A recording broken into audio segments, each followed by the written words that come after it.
Hello everybody! This video is going to be a beginner's guide to physics.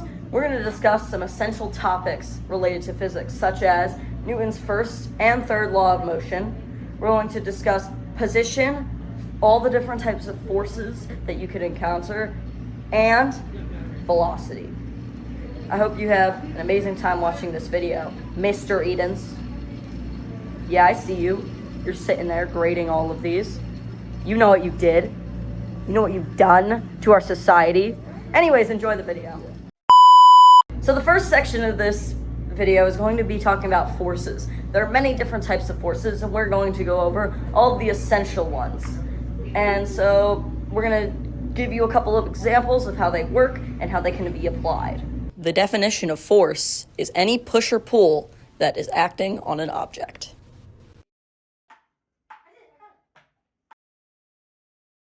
As this free body diagram shows, the ball is being acted on by gravity, which is the constant force that pulls everything downwards. It is also being acted on by an applied force, which is the force of the ping pong racket hitting the ball upwards. It also has a normal force, which is applied on an object whenever it is on top of another object. This free body diagram shows the ball rolling on the table. It is being acted on by friction and drag, pushing in the opposite direction that it is moving. It also is being acted on by gravity and a normal force, which are equal this time, so that the ball doesn't move up or down. This free body diagram shows the ball hanging in the air. It is being pulled on by gravity downwards and is being pulled up by tension because of the string upwards. They are equal because the ball is still. It is not moving down or up.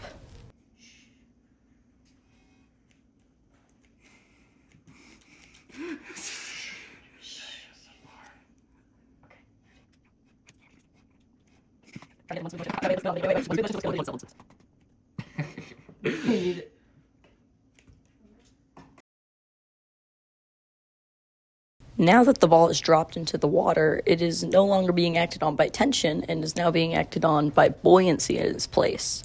Buoyancy is whenever an object is submerged or on a fluid, and it's pushing against gravity equally. Kevin, It's all where for are physics. you? It's all for physics. It's all for physics. Video. What is physics? I don't know. It's all for physics. Oh, It's all for there physics. you are, Kevin. This next segment is going to be about velocity.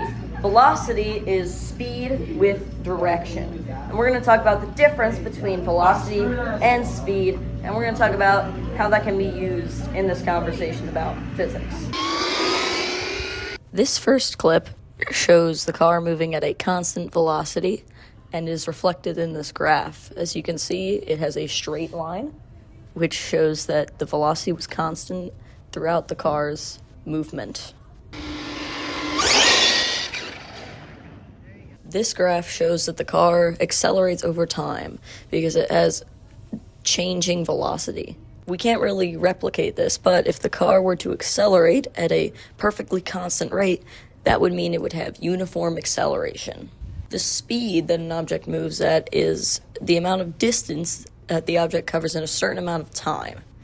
Velocity is similar to speed, but it's with direction.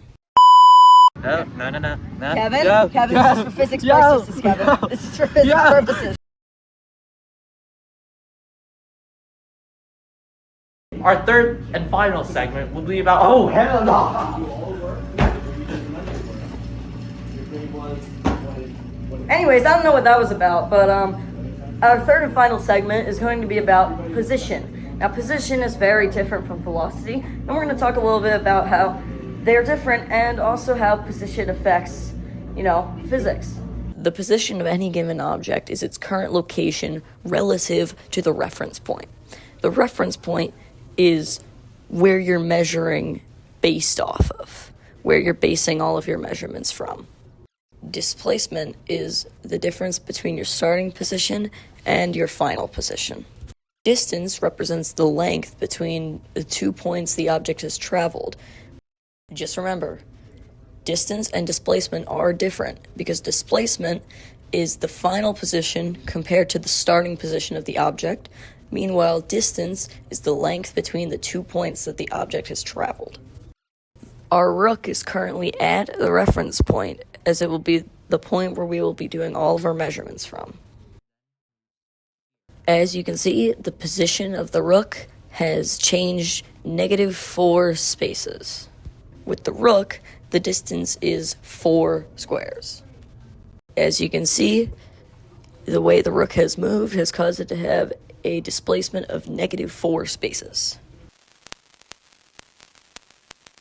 Sorry for lying earlier, but here's the final section about Newton's first and third laws. Newton's first law of motion. Newton's first law of motion states that an object in motion will stay in motion, an object at rest will stay at rest, unless it is acted on by unbalanced forces. For example, the ruler here stays in motion whilst it is in the air until it hits the wall, which then another force is acting on it, and it has unbalanced forces, which is what makes it change direction. Luckily, it hit the wall and not me. Newton's third law of motion. Newton's third law states that every action force has an equal and opposite reaction force. To show this, I have my friend Jay here. Now, Jay is much bigger than me, so when I try to push on him, my action force is met by an equal reaction force that prevents me from pushing him over. On the contrary, if Jay were to try and push me over... Thank you guys so much for watching this video. I hope you learned a... What are you doing? What are you doing? Get out of here! Get out of here! Get out of here! Anyways, thank you for watching this video. I think it would be great to learn about physics from stuff like this. And make sure you hit that like and subscribe. And hit the bell icon so you never miss another video.